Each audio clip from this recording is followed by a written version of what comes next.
17th for the village of Greenhills, and ask that everyone stand and join me in the Pledge of Allegiance. I pledge allegiance to the flag of the United States of America and to the republic for which it stands, one nation, under God, indivisible, with liberty and justice for all.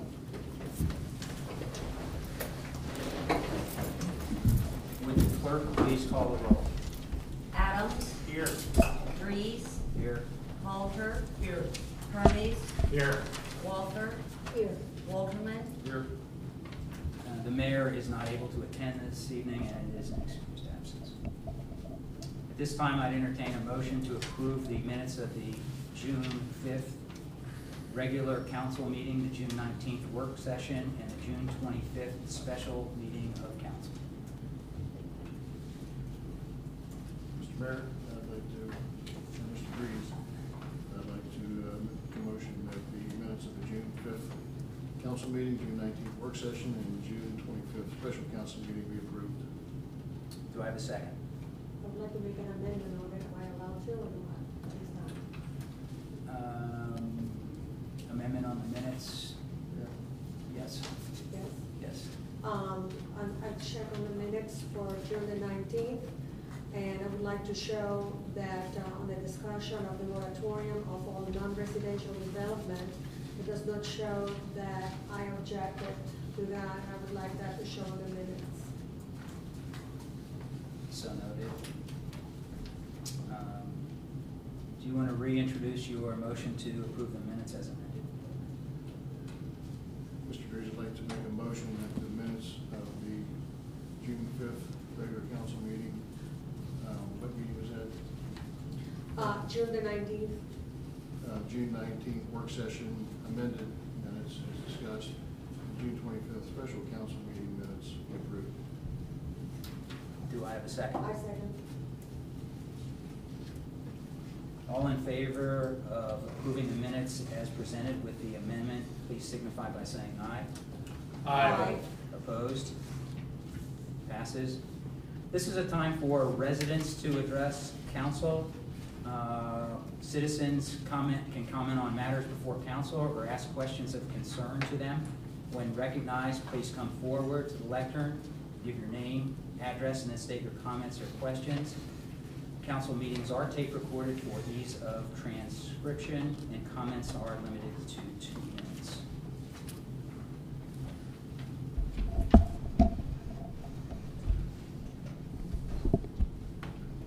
Yeah, my name's Tom Brownfield. I live at 29 Maple Road. My neighbors, Maria and Thad Willard, have told me there's a proposed ordinance that would affect anybody that harbors, 4 or more domestic animals in their house. And I do happen to own 4 dogs. And I just want to know how this would affect me. Am I going to have to put one of my dogs down or get rid of one of my dogs? Or, I mean, just, what is going on with this ordinance, the proposed ordinance? This would be a zoning code. I guess you're talking about the new zoning code we've been discussing? Is that? I guess I assume that's what it is. I work out of town, so it's really hard for me to keep up on what's going on here. I made a special trip here from Indianapolis tonight just to kind of see what's going on. So I have my mother's house sitting for me now to take care of my dog while I'm out of town. And That hasn't been voted in yet, and there's one more. I'm speaking here, I guess. Sure. We have another public meeting, and we have some discussion. I mean, there are concerns that some of us on council have with the zoning code as well. So that is not a done deal yet. Frankly, I didn't even recall seeing that in there. Mr. Walterman, I think that his concern is that when you have the meeting, that he might be in Indianapolis and not being able to come here, and I think he wanted to bring it forth so you will understand his position. Oh, I understand. Okay. Yeah, let me. I'm just saying it's not an ordinance. It's just something that's the status of it. okay. Yeah, there's no specific ordinance tonight or any that I'm aware of that have been assigned to any committees with regard to the number of animals at a residence. With regard to the changes in the zoning code, I don't have that in front of me tonight. I'm not aware of anything specific. There is a definition of kennel, I believe, that's in there, and I don't know what that definition is. Would it be helpful if someone got back to you on the Well, specifics? that's the definition of kennel, and that's what Maria brought to my attention, does say anybody that houses or harbors like 4 or more, which could be 2 dogs and 2 cats, or it doesn't specifically say dogs. It does or does not? It does not. Okay. I believe it just says 4 domestic animals, is the way it's worded. What I'd like to do with this issue is have somebody get back to you as to what is, there's nothing right now that I'm aware of that's pending. We'll research it, get back to you as the specifics as what has been discussed, and I'm going to take from your comments that you're generally opposed to anything Oh, I'm that limits it definitely to opposed 4. to it, I mean. Okay. Okay. Thank you. Okay. You're welcome. Mr. Dries, Yeah. could you ask the gentleman to please sign in? Oh, yes. Is there a sign-in sheet up there? Sure.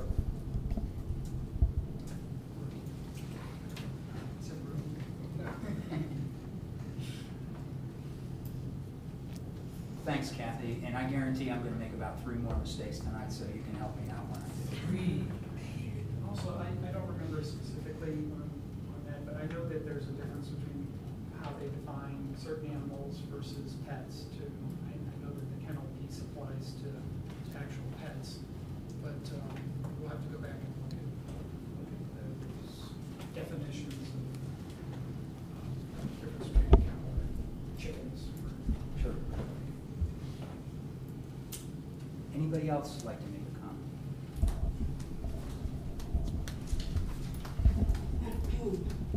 Hello, my name is Jean Marcelli, and I live at 154 Farragut Road. And I actually came up to talk about the lease option problem or situation I had with the village of 5254 Flanders. I had entered a lease option agreement that was signed by Dave Moore and Georgia. Can't remember her last name, I apologize, Endicott, I believe, in August of 2010. And my intent was to buy the 2-family. On one side, my daughter and I lived, and on the other side, my ex-husband, who is a Gulf War I veteran and disabled, and my son, who is battling cancer, so we could stay close as a family and support one another. I am a proud Wyoming graduate. I've lived all around Greenhills all of my life, but never in it until now. I love it. My kids love it. My daughter's going into her 3rd year UC. She doesn't drive. Pops the bus, goes down, comes back home. It's perfect. Safe neighborhood. My kids feel safe. I feel safe. I now am employed here at Greenhills. Not by the city, but by a facility here, a nursing facility. I'm a nurse. I ran into some problems, and I just wanted to let you know how things went about on my side, and how I kind of felt like it was a non-personal, non-person treatment that I received. And even though the deal did not go through to purchase 5254 Flanders, I am now a proud owner of a lovely home on Farragut that had been purchased a year before and flipped. It was completely redone, which is what I wanted to do to the 2-family and add to the community. I know, I'm talking fast, I'm trying to. I asked for an extension due to the fact that my job had been jeopardized with a corporate takeover. I wanted to secure employment and asked for an extension, and the city did grant it. Thank you, I appreciated that. In mid-January, as the closing date was supposed to be by March 31st, in mid-January, I began the process of obtaining a loan. There was, I needed a breakdown of monies paid into the city, monies that would come back, down payment, the $2,500 down payment I put, $2,500 that would go, $2,000 that would go towards closing costs, and the $200 a month that would go towards down payment and additional monies. Kim Cox was kind enough to supply that. She's invaluable, I hope you know that. She's a go-getter, initiator, and closer. She's wonderful. However, it did not reflect the $200 a month and the 6 months extension, and I was told at that time that Yvonne Kovac said no, that I was not entitled to that. Looking at the contract, I said, well, is that a breach of contract? Do I need to obtain more advice, maybe from legal people? So Kim called me back and said, no, Yvonne said you could have it. That was my first experience as far as the less personal treatment that I that I originally felt with Dave and Georgia. When I signed the contract with Dave, he said, it's your house, you know, this is yours, we're gonna work it out.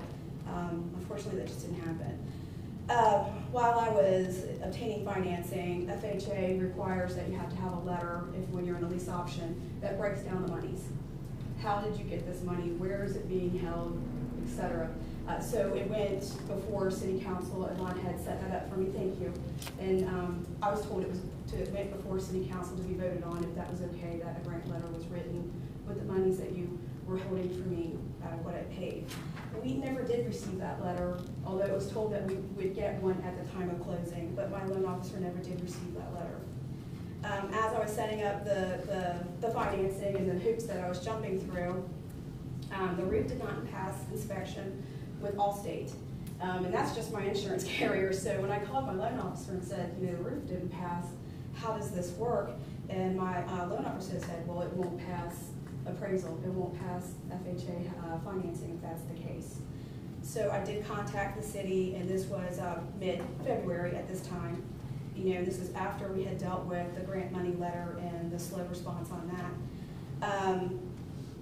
You know, Kim Cox, I called Kim because she was my contact person, really a good getter. I said, Kim, you know, I got a fly in the ointment. And she said, does it affect financing? I said, it does. And she said, can you fax over the appraisal letter from the insurance company? And I did promptly. I did not hear back from the village for weeks. Jean, let me interrupt you for a second, because your time is up, but I'm going to grant you some additional time so I you can hear appreciate the that. business. I do appreciate that, and I'll make this as painless and fair as possible. It was, you know, from January 22nd, I believe is when I faxed it, or February rather, 22nd from when I faxed it, till the last week in March that we received any information. And I had consistently called my real estate agent, who consistently called your real estate agent, who was Judith at the time, who consistently called the city. And at one point, Ms. Kovac was on vacation, and I was told that she was the only one handling this situation, that Kim no longer had her hand in this pot. And we weren't getting any responses. Now, during the move, I had some damage to my paperwork, and I wanted exact dates. But I called my loan officer to get copies of emails and such, because I did okay the city and the city attorneys to talk to my loan officer. So they knew I was able to obtain financing. This was not a problem, but the roof issue is slowing things down. He said that I wasn't able to obtain any of that information unless, you know, things were subpoenaed and would go to litigation. Okay, so let's see. I allowed the attorney and the village to talk to my loan officer. And here's what really broke my heart, and I'm sure you were shocked as well, is that when the inspection did finally happen, the appraisal for FHA loan happened on April 9th, it appraised for over $40,000 less than the original agreed price. The original agreed price was $122,500, which at that time, in my opinion, was a fair price, absolutely. Unfortunately, it took some extra length of time, and they had to go out extra miles in order to see what two families were appraising at. And that the townhomes here were selling only in foreclosure and very cheaply. So the appraisal came in at $80,000. My heart sunk, because this was my safe haven. This is my town now, you know, and I wanted to stay. And all my eggs were in the village's basket at this time. So we wrote a contract, offered it, and it took a while to hear back from the village. And the original answer was no. That I would have to come up with the down payment, the closing costs and everything, when the original contract was that the $200 a month would help go, the $2,500 I put down would help go, and then the city would help with the $2,500. Well, that was not acceptable to who we heard back from, and that was Ms. Kovac. So, you know, we wrote an offer, and we gave it to Ms. Kovac, and it went behind closed doors meeting, from what I was told. And I had to call the next day to see what the response was. I'm worried about him for my family. I have many responsibilities on my shoulders. And the answer was no. But there was not a counter bid. There was no other options. It was just simply no. So I called my real estate agent, said that I had, heard, and I felt that he was not representing me the way I choose to be represented in a class that I choose to be represented, and I felt his responses were not good, so I let him go. And I consulted an attorney friend that's a friend of my mother, and he said, at this time municipalities don't have a whole lot of money, Jean, the economy's bad. Try and push for the sale.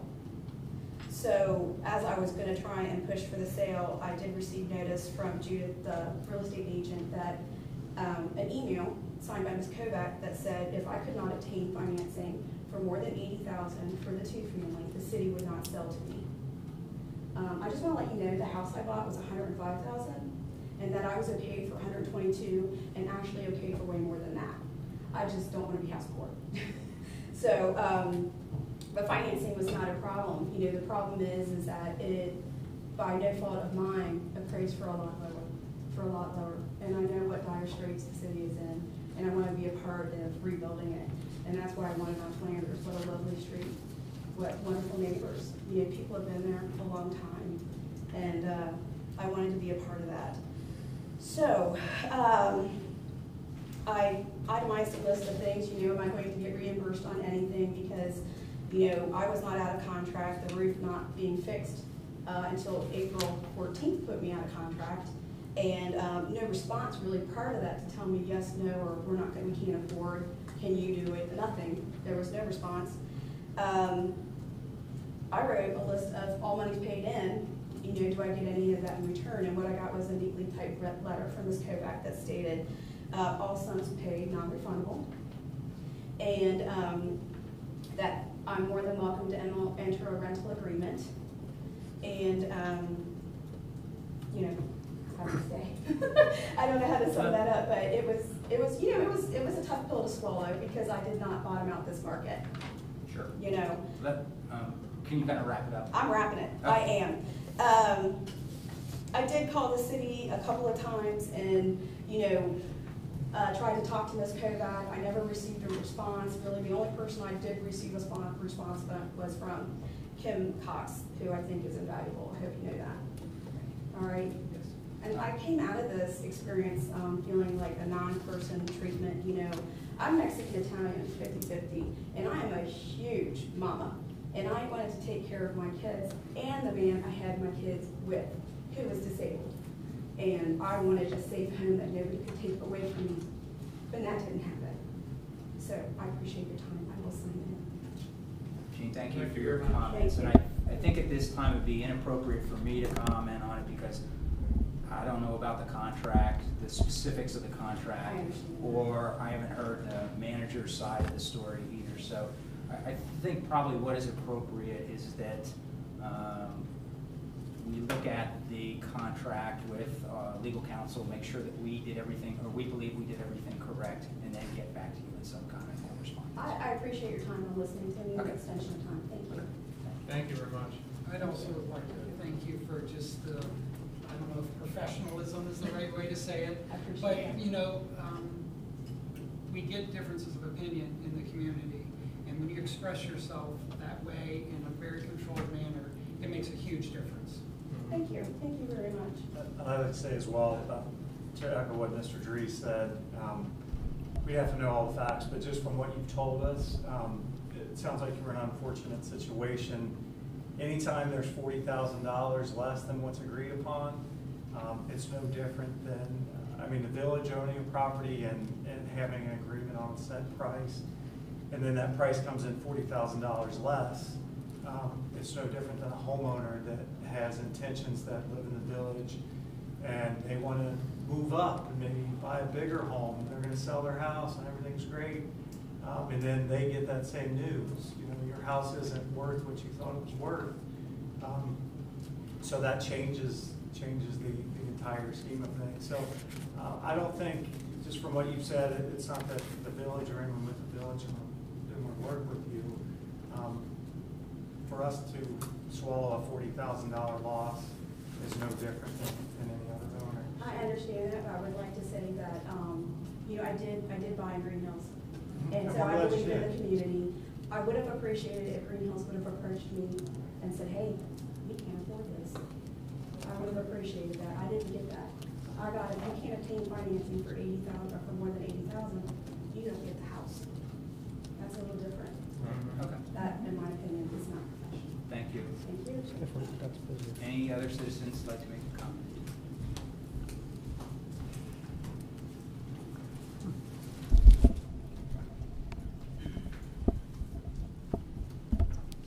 Evening, I'm Terry Tryman, and I live at 37 DeWitt Street. 33, we are resident here. Tonight, I have a couple of questions.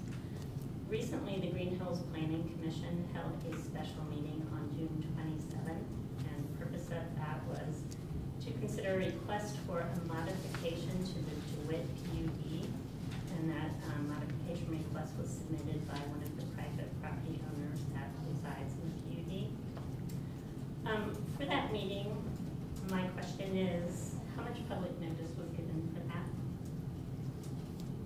I don't know off the top of my head, but we notice every meeting 24, at least 24 hours before the meeting is required by law. So there was no notice put into a public paper 10 to 30 days prior? Yeah, that was just a meeting of planning commission, and there's no requirement for a public. This was a hearing for a variance modification to the PUD? This was a modification to the PUD, it was not a variance. Well, a modification to the PUD requires public notification to the public that modifications are being set, and also there was no notice given to adjoining property owners for that. All I can say is we have reviewed the notice requirements when we received the request from 22 DeWitt, and I approved all of them. We'll go back and look at them. Well, you make some significant changes to the PUD. Actually, those are considered minor changes that were made. Really? Yes, Did you passed a variance that allows? we didn't pass a variance. Okay, you passed a modification that now allows each of the 16 owners to add concrete hardscape to their driveways, correct? No, it was just to one residence. Well, you set a precedent, so now the other people in the PUD can also do that. That's a question I'd refer to legal counsel. I don't Well, know you're if that saying is that a it's a precedent. minor change. I think it's a major change because when you start. We had legal counsel review whether it was a minor or a major change, because a minor change, we progress down a certain pathway as far as addressing the change. Do you have a stormwater runoff study done for the additional concrete that could possibly be placed on each of the 16 private properties? That PUD has a private retention system in it, and if it's overwhelmed, it will flood the neighboring streets. I understand I don't think that's a minor change. Also, you granted a variance or a modification to allow private property owners to build private sidewalks out in the public right of way. That sets a precedence for the rest of the community to be able to do so also. I don't think that's a minor change. Terry, I think it might be best, these are legal questions with regard to precedents. Yes, they are. And we had legal counsel review what was submitted to us and the way that we were to proceed. So if there is concern about whether what was done was legal, we can go back and ask the law director to review that. But at this time, it'd be inappropriate for me to comment on whether my opinion is that we did something incorrectly or not. Well, I guess my concern is long-term. Right now, the planning commission is looking at a complete rework of the zoning for the village. PUDs seem to be the choice for development across the community, particularly in our village center. If modifications to the PUD do not require public notice for 30 days or public notice to adjoining property owners, I think we're going to have some major issues in the future. Okay, thank you for your comment.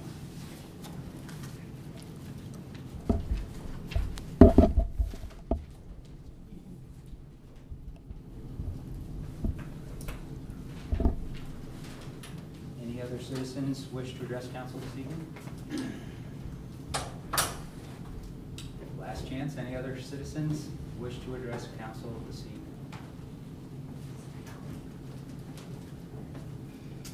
Moving on, I have a mayor's proclamation, and I'd kind of like to do that right now, if that's okay with council, to amend our agenda a little bit to do that.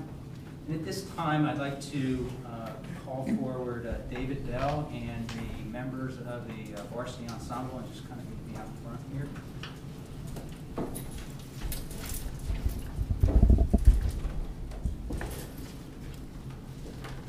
Come on right up.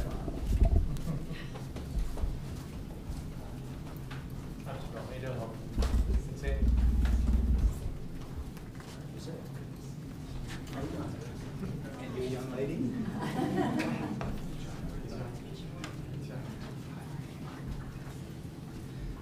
For citizens that are or were unaware, students from our high school, Winton Woods High School, competed in the World Choir Games. And it was interesting from my perspective that prior to the games starting, people weren't really sure what to expect or how big an event it was. I kind of had an inkling that it might be this really big event. And a lot of people were coming to our city. Over 15,000 people came. I saw something that had an economic impact of $72 million. And Mr. Bell, you correct me if I get any of this wrong. There were two divisions. There was an open division and a champions division. And Winton Woods was asked to compete in the more rigorous champions division. And so they were in a category with youth choirs. They competed with about 45 other choirs, and I was honored, privileged, and had great joy to attend their actual performance. They were competing against choirs from many, many countries, from colleges, from other high schools throughout our country. And within that group of 45 choirs, they named one the top choir, and they gave out 5 gold medals, and then everybody else was silver, bronze, or did not place at all. And Winton Woods, through their hard efforts, ended up getting a gold medal. And so many of those kids live in our community, or the community to the north, Forest Park, or the community to the south, Springfield Township. And when this happened, there was great joy in my house. And I called the mayor, come on up. And I asked the mayor if he would be willing to do a mayor's proclamation. And he said absolutely. And because he is not able to attend here tonight, I have the joy, honor, and pleasure of presenting this proclamation. So, whereas we have just celebrated the conclusion of the 2012 World Choir Games here in Cincinnati, marking the first time this prestigious event has been held in the United States, and whereas the World Choir Games have demonstrated the hospitality and culture of the Cincinnati area and has delivered over $73 million of economic impact to the greater Cincinnati area, and whereas over 15,000 musicians comprising 362 choirs representing 64 countries and 22 states have participated in this event, and whereas these performers participated in over 200 events, competition performances, friendship concerts, and workshops entertaining thousands and demonstrating universal and unifying power of song, and whereas the Winton Woods School District has long been known for their strong musical education program, and whereas the Winton Woods Varsity Ensemble participated in these games competing in the mixed youth chorus category,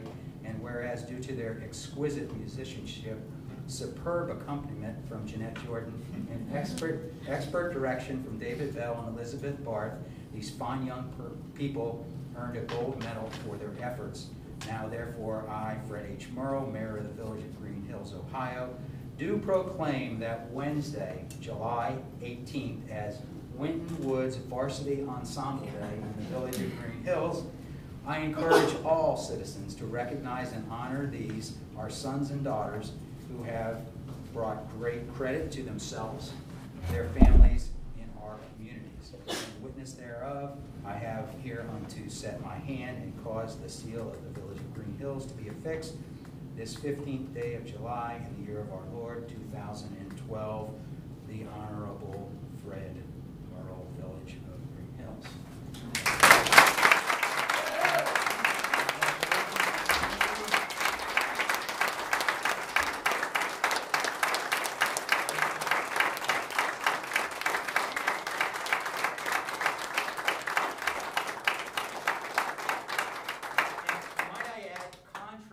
What has been said, you cannot get a free speeding ticket in Greenhills, even on required days. So please, 35 on Winton Road. Dave, would you like to make just a few comments? I would love to. Thank you so much. This is very much an honor, knowing the storied history of this community, for us to be able to represent this community in an international competition and to receive the highest recognition. There were over 360 choirs that participated. In fact, there were only 4 U.S. high schools that received gold medals at the championship level. Wow. And we were one of those high schools, so it made us very proud to be able to bring that home. I just received this. This is the front page of the Cincinnati Herald. The headline reads, Winton Woods wins gold. Yeah.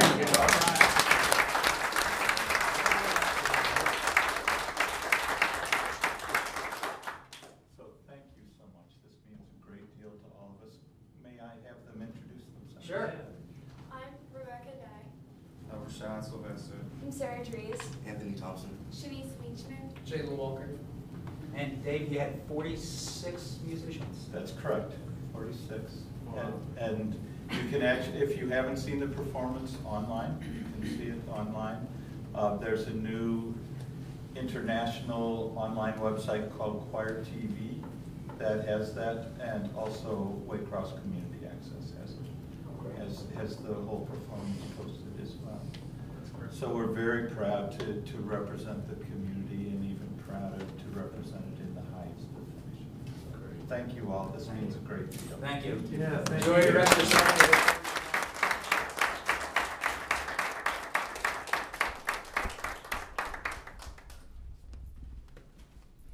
Great job. Awesome. It's great when our kids are leaders in our community too.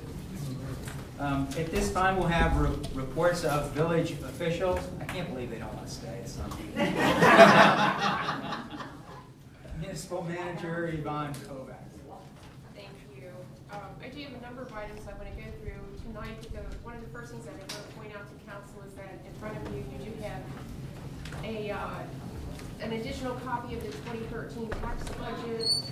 There is one revision I've made to it from the one that has been circulated previously, and I want to point out that at the bottom, and for anybody who has picked up a copy, at the bottom of the very first page that outlines the general fund, at the bottom it had previously said, on the second footnote, referring to the transfers, at the end of it where it said advances to apartments for taxes, the words advances to were deleted. It's not an advance, it's a transfer, so that did not belong in there, and I want to make clear that that was corrected for the version that you will actually consider for passage later on tonight. That was the only change, yes. So the second item then is I've also included the financial report, and a couple big figures at the very top you'll see on the receipts. I do want to just point out to you that what's making the receipts and expenditures look a little bit large for this past month. That was the bond refinancing that we did. So we received all of that money, and then that went out to pay off the bond that they were actually refinancing. So your transactions look a little bit larger than usual. That's the reason for it. This is attached to my informational items that I passed out to you. For future, just for ease for us, because that's not a reoccurring event, maybe we just footnote it and delete it out of there, so we are really looking at apples to apples and we don't get confused, or at least I don't Sure. get confused. That'd be great. Thank you.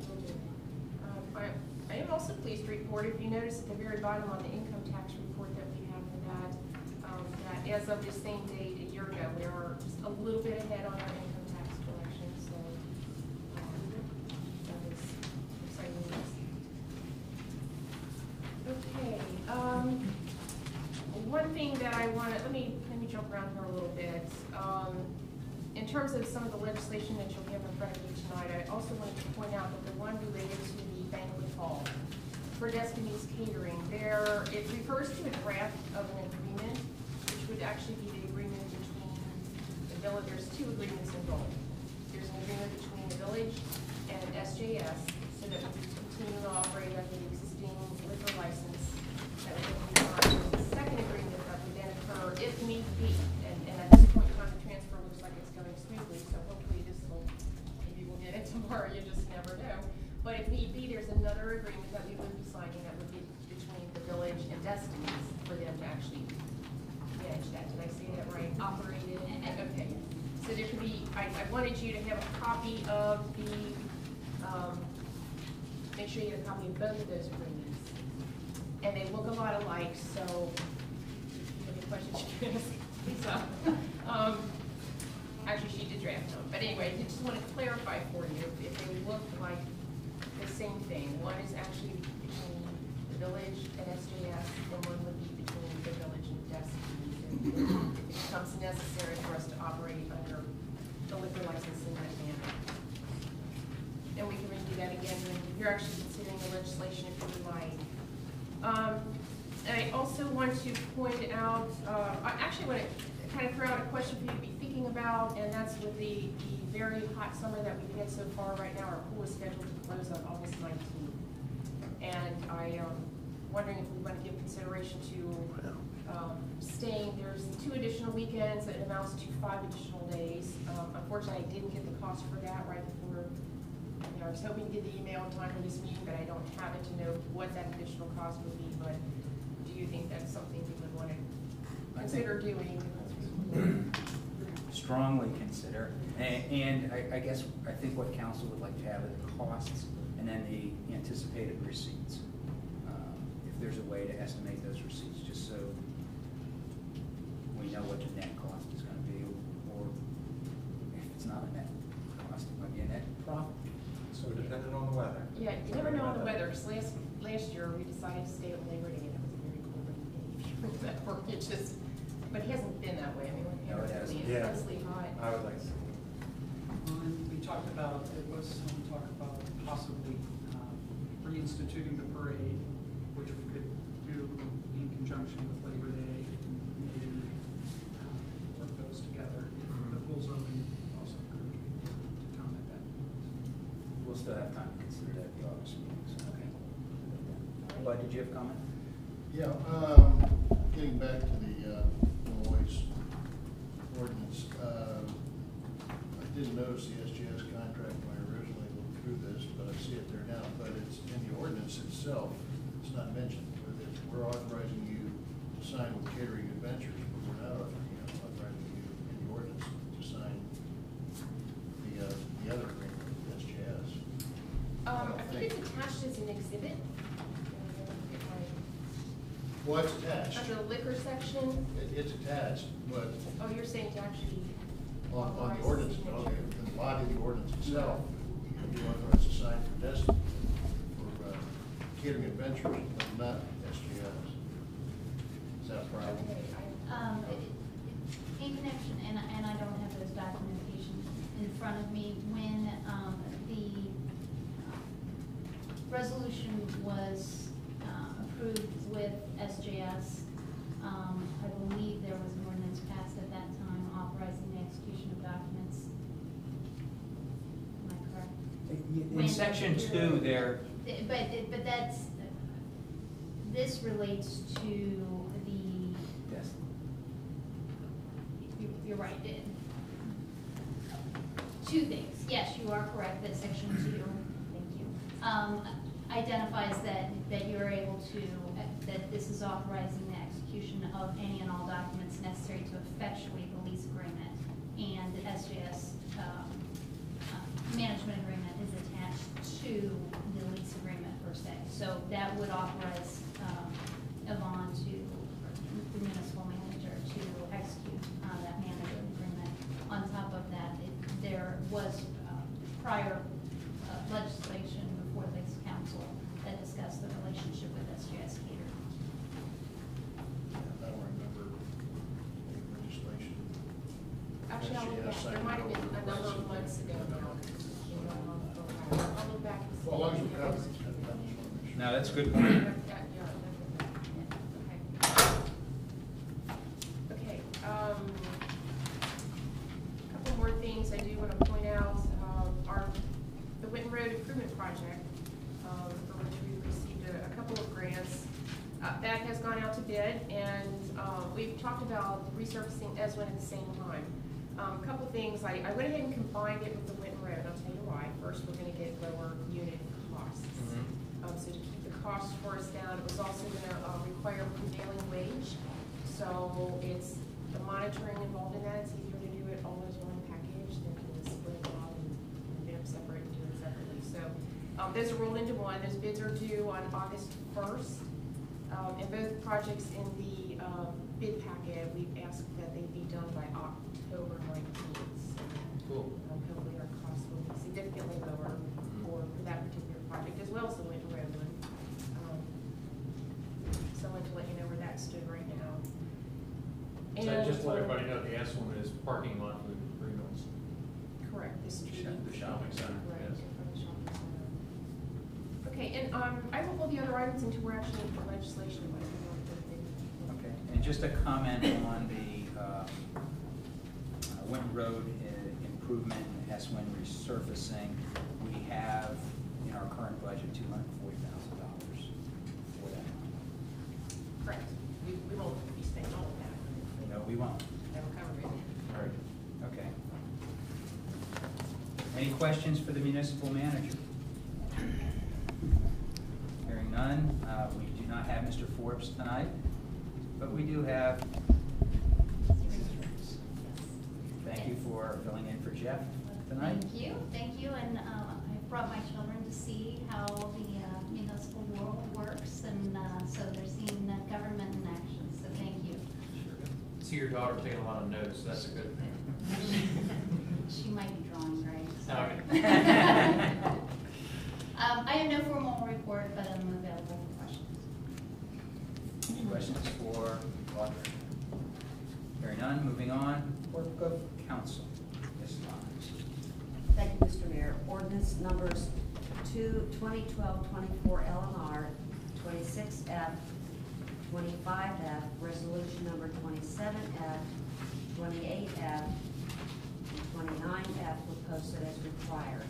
Also posted was the July 2012 community calendar, cancellation notice of the Laws and Rules Committee meeting of 6/25/12, and notice of the Streets and Service Committee meeting of 6/29/12, special council meeting of June 25th, 2012, and the Planning Commission meeting of June 27th, 2012. Notice was given of the July council meeting changes, the July 17th public hearing regarding the 2013 budget, and the July 19th Planning Commission meeting. And all of those notices were posted as required. And if there are no questions, that would conclude my report. Any questions for the clerk? Hearing none, moving on. I see we do not have Chief Doyle tonight. We have an able representative from the police department. We have the officers' monthly activity goals and the early morning practices. That's all I have. And I'm not gonna ask you, because I always ask the chief, what's the update on the license plate reader? But I know we're still working on software things, and it's not in his control, but we're excited to have it when it does. We're waiting for that. Okay. Thank you. Chief Spade, Fire Department report. Thank you, Mr. Vice Mayor, I guess it is. Sure. Mini mayor. Statistics for June, we had 25 fire responses. We had 27 EMS responses for a total of 51. Year-to-date, that brings us to 332 runs versus 297 runs at the very same time last year, so we're almost at 12% ahead. so we're busy. Just a couple of notes this evening. We have received a $4,000 grant from the Ohio Department of Public Safety for EMS training and equipment. There's a pot of money that's available every year, and they give you that out. All you pretty much have to do is apply for it and show a reasonable need, which we obviously have. And generally, it's about $2,500, and this year we got $4,000. So that's a good thing. And we have basically a year to spend that, and we can use that money to buy EMS supplies. Basically anything that we use to provide to run the ambulances, we can use it for that. So that's very good. We recently interviewed and accepted 5 new members for probationary membership. Kenneth Wiesner, Jonathan Wooden, Angie Taylor, Brad Harden, and Tim Sauce. And that brings our roster to 49. And we haven't been that high in a long time, so we're happy about that. And most of those individuals have either fire or EMS or a combination of the 2 training components under their belt already. Have firefighters Harry Zareski and Eric Tricase are just about finished with their Firefighter 1 training upgrade at the Wyoming Fire Department, and we just began a Firefighter 1A fire recruit class at our department, and I think they're at their 3rd class tonight. So we have 4 of our members in that. Very briefly, we were lucky to receive SCBAs, and just to give a very brief description of what that is. SCBAs are our self-contained breathing apparatus. Our SCBAs we purchased in 1998, and next year the bottles go out of hydrostatic testing compliance. They're only good for 15 years, and then you have to basically scrap them. The cylinders alone are anywhere from $500 to $600 a piece, and we would have to replace all of those, and we have about 60 of them. And the air packs were purchased in '98. They are currently 2002 NFPA compliant, and every 5 years the NFPA updates the standards with regard to everything that has to do with providing fire and EMS service, including the equipment that we use. So we have upgraded those air packs that we currently own once, and they are 2002 compliant.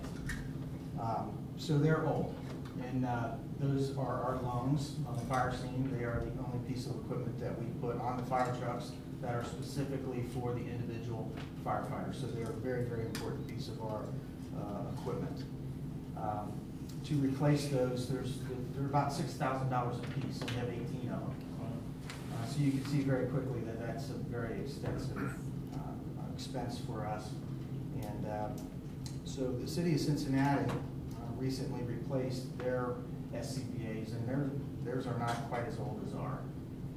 In fact, they have a cache of equipment that was purchased through Homeland Security monies that been in the cache of the county's equipment yard, so that if we have a terrorist event or some sort of catastrophic issue, that equipment is available. Well, the city has gotten all new equipment to replace that. So essentially what we're doing is purchasing brand new equipment that was bought in 2004, but it's brand new and it's never been used. So the city of Cincinnati has actually transferred that equipment back to the county, and we just found out last week that the county is donating that to us. So that's about $100,000.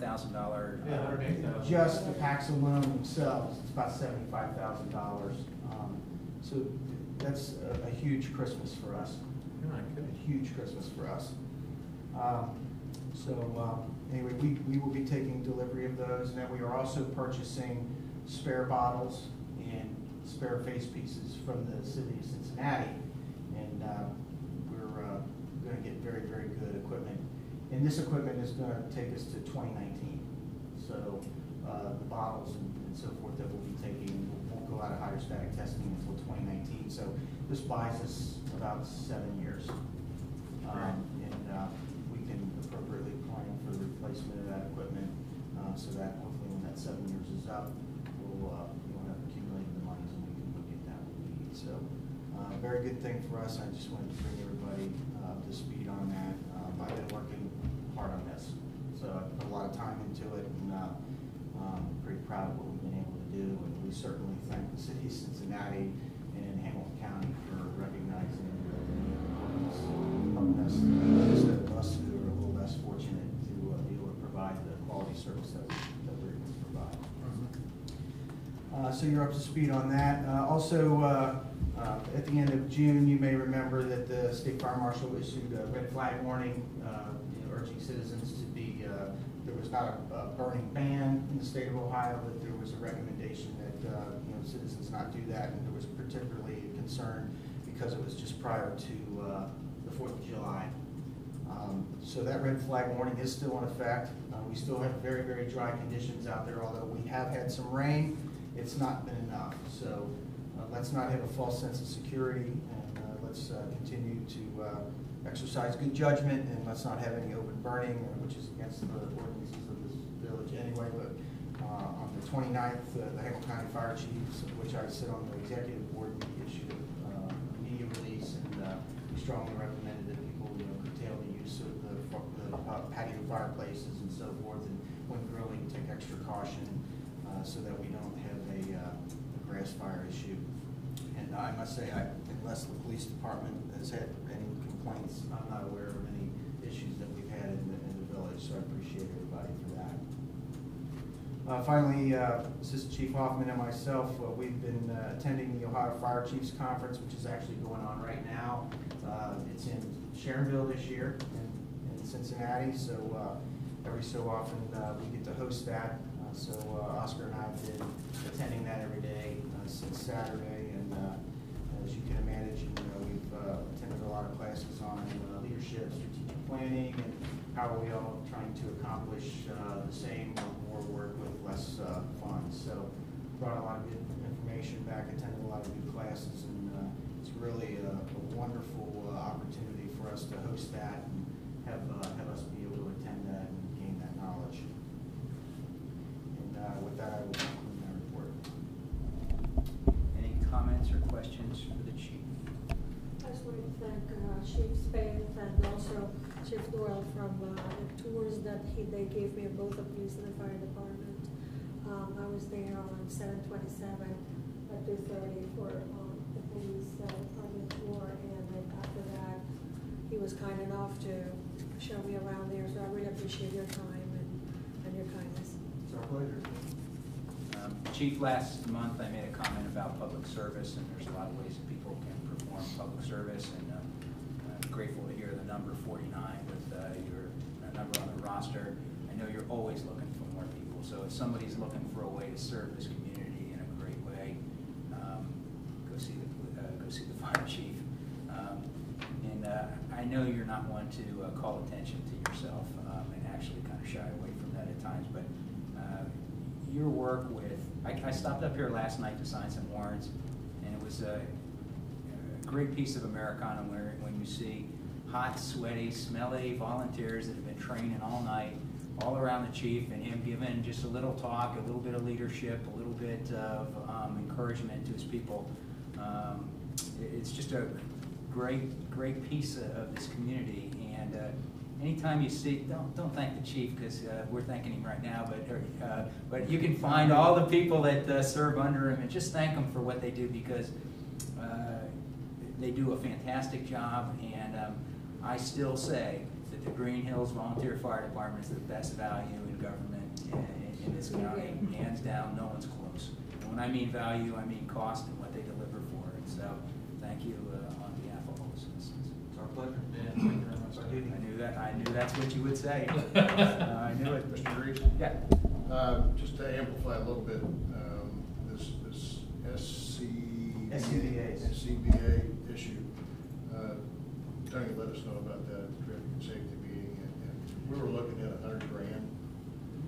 It's going to cost us $7 to keep us in compliant until, as he was talking about. We have to buy some tanks, and have to buy a new filling device, because the new tanks have a lot more pressure. So we have to buy filling. That's all we're going to have to buy. And That's huge. And how do you make those discoveries? I mean, do you How can we make more of those discoveries? Networking. most connected volunteer chief in the county. He didn't get paid for it. Yeah, the fire service is going through a dramatic change right now, and, you know, you can pick up the paper and know what's going on in neighboring communities, you know, and, the city of Cincinnati is, moving to the next level, and, working with the county departments, and it's really, you know, we're moving forward as best we can with the resources available, and this is just another example of making sure everybody has what they need to do the job, because it helps everybody. So. Thanks, John. Thank you, John. Mayor's report. We just got a couple of items tonight. For the state of Ohio, $2,709. Village of Greenhills, $8,835. And cash bonds, negative $210 for a total of $11,334. So that's from Mayor's Court. Tomorrow night is concert on the Commons. Here's another guy you can thank if you see him walking down the street or at the shopping center or wherever, is Jim Miller. He's no pun intended, the guy's a one-man band. He's got a few accompanyists, but he's a one-man band with Concert on the Commons, wide variety of music styles. And tomorrow night there'll also be a car show. Check the weather though, because we are scheduled for a potential thunder shower tomorrow afternoon. I spoke to Jim yesterday, and he said he calls Tim Hedrick, gets the official forecast, and Tim's right 50% of the time. I ironically ran into him today, Jim, at the grocery store, holding a piece of ginger, saying, "My wife just told me this is ginger." So when you see him, ask him how his ginger's going, because he's not a big piece of it. He is a great guy and has done fantastic things. I've heard so many things. I went to a business association meeting in Wyoming, and they were talking about our concerts, saying, "Wow, we want to be like that, and how are you guys like that, and how did you get it rolling and everything." So, a testament to his work and Chris Vistage, you kicked it off. Mr. Bruce, how likely or possible could it be to connect Jim Miller with the ensemble, with the old living ensemble, to have a little presentation on the Commons? That's certainly a possibility. Because I think that would be absolutely lovely. I know one of the young students that were up here will be doing. She's actually singing at intermission on August, kind of towards the end, 28th, somewhere around there. So my daughter's actually singing one of the intermissions. But I will try to put Dave and Jim Miller together. How's it? Okay, and also just to push a little bit the envelope, how about one of the last concerts when school is in session to have maybe the marching band as well? We'll look at that too. I'll see if I can get the right people. Or, you know what, this would be kind of cool to give this to the mayor to do. Since he hands out tasks pretty regularly. Good job, Minnie Man. Last thing from the mayor's report, I just want to publicly thank the Boy Scout troop from OLR. They handled the night security during the 4th of July festival. And the scoutmaster there is Chris Sauer. He's been in that position just for a short period of time. These are amazing young men. They Saturday night they stayed.